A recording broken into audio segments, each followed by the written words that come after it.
BSc part third, subject zoology, paper first.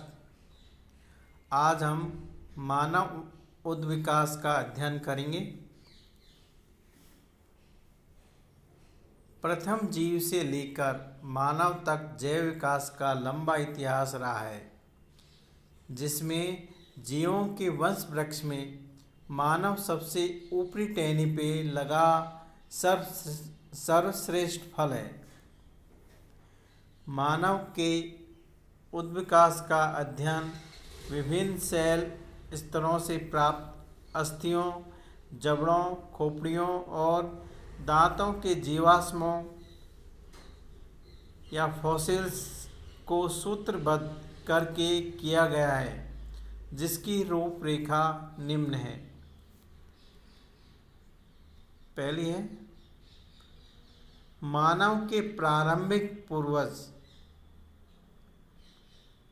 इन्हें गजश्रुज कहा गया है, जिनकी उत्पत्ति 10 करोड़ वर्ष पूर्व क्रिटेशियस कल्प में हुई। ये प्रथम स्तनधारी थे। दूसरी है मानव के प्रोसिमियन पूर्वज। ये 2 प्रकार के थे। पहला वृक्षाश्रयी श्रुज, जो पेड़ों पर रहते थे। आज से 6 करोड़ वर्ष पूर्व पैलियोसीन कल्प में इनकी उत्पत्ति हुई। ये वृक्षों पर रहा करते थे। दूसरा है लीमर्स, लॉरिस व टार्सियस। वृक्षाश्रयी का उद्विकास 3 शाखाओं में बट गया, जिसमें टार्सियस सर्वाधिक विकसित प्रकार के थे। ये काफ़ी हद तक छोटी बंदर से मिलते हुए थे। तीसरा है मानव के एंथ्रोपॉइड पूर्वज। इसमें 3 वंश शामिल हैं: बंदर वंश, कपिवंश व मानव वंश। पहला है बंदर वंश। आज से लगभग 4 करोड़ वर्ष पूर्व इयोसीन युग के अंतिम चरण में 2 भिन्न दिशाओं में द्विनेत्रीय दृष्टि वाले बंदरों जैसी जातियों की उत्पत्ति हुई, जिन्हें नई दुनिया, दक्षिणी व मध्य अमेरिका के बंदर व पुरानी दुनिया, अफ्रीका व एशिया के आदि बंदर कहा गया। इनमें से आदि बंदर के लक्षण कपि व मानव के लक्षणों से मेल खाते हैं, अतः इन्हें मानव की उद्विकासीय शाखा के पूर्वज कहा गया। इनका नाम ओलिगोपिथेकस कहा गया। इसके जीवाश्म ओलिगोसीन युग की चट्टानों में प्राप्त हुए हैं। दूसरा है कपिवंश। ओलिगोपिथेकस के जीवाश्म से पता चलता है कि कपि व मानव की वंश शाखा 3 करोड़ वर्ष पूर्व बंदरों की वंश शाखा से पृथक हुई और 2.5 करोड़ पुराने प्राप्त 2 जीवाश्म प्रोप्लियोपिथेकस व एजिप्टोपिथेकस, जिनके लक्षण कपि व मानव से अधिक मिलते हुए थे, को आदि कपि कहा गया। मायोसीन युग की 2 करोड़ तथा प्लियोसीन युग की 50 लाख वर्ष पूर्व की चट्टानों में ड्रायोपिथेकस व सिवेपिथेकस आदि कपियों के जीवाश्म भारत की शिवालिक पर्वत श्रेणी में प्राप्त हुए हैं, जिनके हाथों, करोटी व मस्तिष्क के लक्षण बंदरों जैसे एवं चेहरे, जबड़ों व दांतों के लक्षण कपियों जैसे थे। 1.2 करोड़ वर्ष पूर्व सिवेपिथेकस से मानव वंश का विकास हुआ। तीसरा है मानव वंश। मायोसीन युग के अंतिम चरण में उष्णकटिबंधीय वनों का व्यापक विनाश हुआ और इनके स्थान पे घास के मैदानों का विकास हुआ, जिससे आदि कपियों को स्थलीय जीवन अपनाना पड़ा व सर्वाहारी जीवन के अनुकूलन के उन्हें तेज दौड़ना व शिकार करना आवश्यक हो गया। इस आवश्यकता की पूर्ति के लिए आदि कपियों को सीधे खड़े होकर द्विपदचारी गमन अपनाना पड़ा और यही लक्षण आदि कपियों से आदि मानव पूर्वज के उदय का मूल आधार बना। आदि मानव पूर्वजों के प्राप्त जीवाश्म निम्न हैं: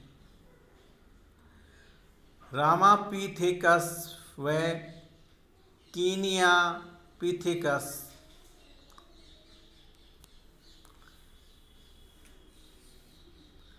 भारत की शिवालिक एवं अफ्रीका व चीन की चट्टानों में 1.2 से 1.4 करोड़ वर्ष पुराने ये जीवाश्म प्राप्त हुए हैं, जिनमें मानव की भांति अर्धचंद्राकार दंत रेखा, छोटे व जबड़े व चेहरा अधिक सीधा एवं खड़ा हुआ है। इन्हें मानव वंश का प्रथम पूर्वज कहा गया। दूसरा है ऑस्ट्रेलोपिथेकस। दक्षिणी अफ्रीका में तवांग के निकट 32 से 36 लाख वर्ष पूर्व के जीवाश्म प्राप्त हुए, जिनका दंत विन्यास, शारीरिक कद तथा भार वर्तमान मानव से काफी मिलता जुलता हुआ है।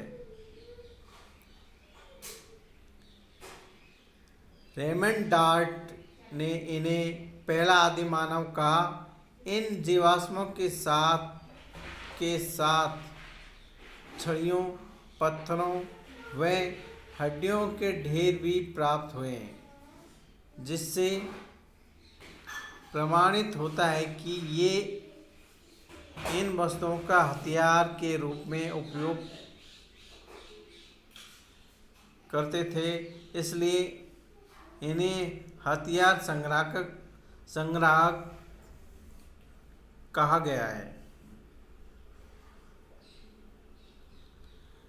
तीसरा है पैरेंथ्रोपस व जिंजीथ्रोपस। अफ्रीका के जावा की चट्टानों में 18 लाख वर्ष पूर्व के जीवाश्म प्राप्त हुए हैं। ये पूर्वज भारी भरकम शरीर वाले थे, जैसे कि आज के गोरिल्ला हैं। चौथा है लूसी। इथियोपिया की चट्टानों में अमेरिका के डी जॉनसन को 30 लाख वर्ष पुराना आदि मानव का एक पूरा कंकाल प्राप्त हुआ है। क्योंकि ये एक मादा का जीवाश्म था, इसलिए इसे लूसी नाम दिया गया, किंतु अब इसे ऑस्ट्रेलोपिथेकस एफेरेंसिस नाम दिया गया है।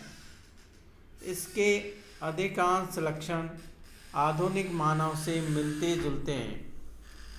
पांचवा प्रागैतिहासिक मानव। ऑस्ट्रेलोपिथेकस एफेरेंसिस से आधुनिक मानव जाति के वंशानुक्रम में मानव की अनेक जातियां विकसित हुई, जो कुछ समय रहकर विलुप्त होती गई। इन्हें इसलिए प्रागैतिहासिक मानव जातियां कहते हैं जो निम्न है। पहली, होमो हेबिलस। इस मानव जाति की उत्पत्ति 16 से 18 लाख वर्ष पूर्व प्लीस्टोसीन युग के आरंभ में हुई। इसके जीवाश्म पूर्वी अफ्रीका के ओल्डुवाई गर्ज की चट्टानों में मिले हैं। इसके शरीर का कद 1.2 से 1.4 मीटर था और भार 40 से 50 किलोग्राम। इसकी कपाल गुहा का आयतन 700 सीसी था। यह सर्वाहारी था। वह दोनों पैरों पे सीधा चलता था। यह मानव पत्थरों व हड्डियों को तराश कर हथियार बनाया करता था, इसलिए इसे हथियार निर्माता कहा गया। दूसरा है होमो हेडलबर्गेसिस। आज से 10 लाख वर्ष पूर्व के ये मानव जीवाश्म जर्मनी के हेडलबर्ग स्थान के निकट मिले हैं। इनके जबड़े काफी बड़े थे, किंतु दांत आधुनिक मानव के समान थे। ये माना जाता है कि यह शाखा कुछ समय विकसित रहकर विलुप्त हो गई। तीसरा, होमो इरेक्टस इरेक्टस। यूजीन डुबाय को अफ्रीका के मध्य जावा में प्लीस्टोसीन युग की 17 लाख वर्ष पुरानी चट्टानों में इस मानव के जीवाश्म मिले हैं। इसे सीधा खड़े होकर चलने वाला कपी मानव या जावा मानव भी कहा गया। इसका कद 170 सेंटीमीटर लंबा व भार 70 किलोग्राम था। ललाट नीचा व ढलवा था। कपाल गुहा का आयतन 700 से 1110 सीसी तक था। ये सर्वाहारी थे। ये गुफाओं में रहते थे। भोजन बनाने व शिकार को घेर कर मारने के लिए इनके द्वारा आग के उपयोग के प्रमाण मिले हैं। चौथा है होमो इरेक्टस पेकिंसिस। चीन के पेकिंग के पास मिले ये जीवाश्म लगभग 6 लाख साल पुराने हैं। इसके लक्षण जावा मानव के समान थे, किंतु इसका कद उनसे छोटा था, लेकिन कपाल गुहा का आयतन 850 से 1300 सीसी था। ये स्फटिक से बनाए नुकीले हथियार काम में लिया करते थे। वे समूह बनाकर गुफाओं में रहते थे। होमो इरेक्टस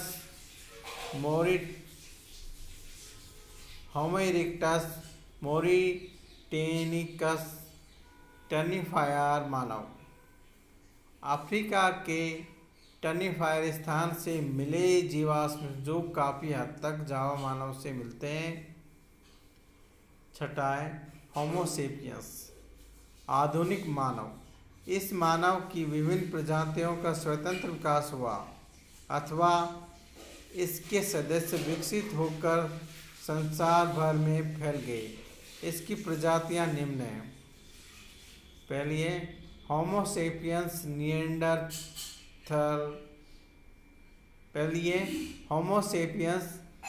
निएंडरथैलेसिस या निएंडरथल मानव।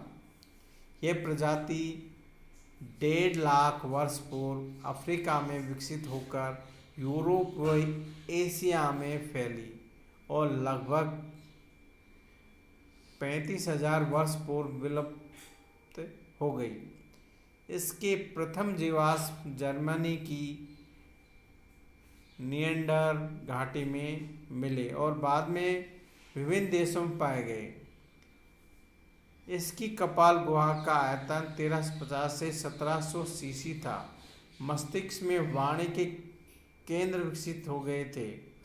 इनमें श्रम विभाजन के आधार पर सामाजिक जीवन, धर्म व संस्कृति की स्थापना की। ये समूह में शिकार करते थे,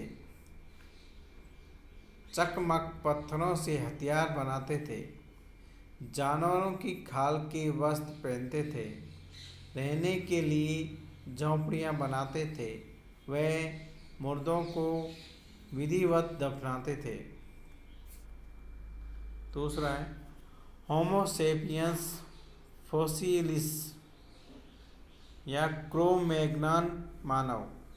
लगभग 1 लाख वर्ष के सफल अस्तित्व के बाद निएंडरथल मानव का विलोप होने लगा व एक नई मानव प्रजाति का विकास आरंभ हुआ, जिसे होमो सेपियंस फोसिलिस नाम दिया गया।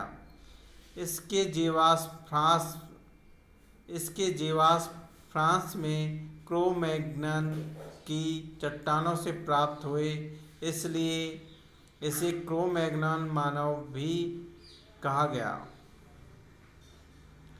इस मानव का कद 180 सेंटीमीटर था। सीधी भंगिमा, ललाट चौड़ा, नाक संकरी, जबड़े मजबूत, ठोड़ी विकसित व कपाल गुहा का आयतन 1600 सीसी था।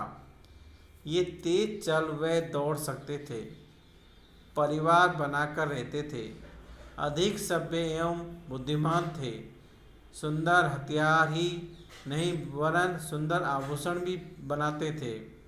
पत्थरों पे गोद कर कलाकृतियाँ बनाया करते थे। पशुपालन में कुत्ते पाला करते थे। वे मुर्दों को नियमित धर्म क्रियाओं के साथ गाड़ते थे। तीसरा है होमो सेपियंस सेपियंस या वर्तमान मानव। क्रो-मैग्नन मानव के बाद के विकसित मानव में सांस्कृतिक विकास का प्रभुत्व बढ़ा और अपनी बुद्धि का उपयोग कर पशुपालन, भाषा तथा लिखने पढ़ने की क्षमता का विकास किया। जलवायु परिवर्तनों के अनुरूप वस्त्र, बर्तन, घर आदि का उपयोग किया। वे कृषि और सभ्यता का विकास किया। इसे होमो सेपियंस कहा गया।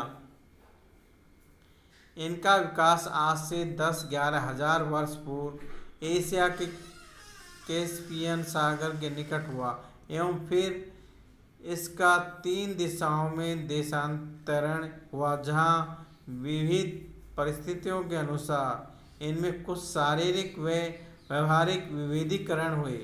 अब इन्हें 3 प्रमुख भौगोलिक प्रजातियाँ कहा जाता है, जो कि निम्न है। पहली कॉकेसॉइड, पश्चिमी दिशा में भूमध्य सागर के किनारे किनारे फैलकर ये यूरोप, दक्षिणी पश्चिमी एशिया, भारतीय उपमहाद्वीप, अरेबिया तथा उत्तरी अफ्रीका की वर्तमान गौरी प्रजाति में विकसित हुए।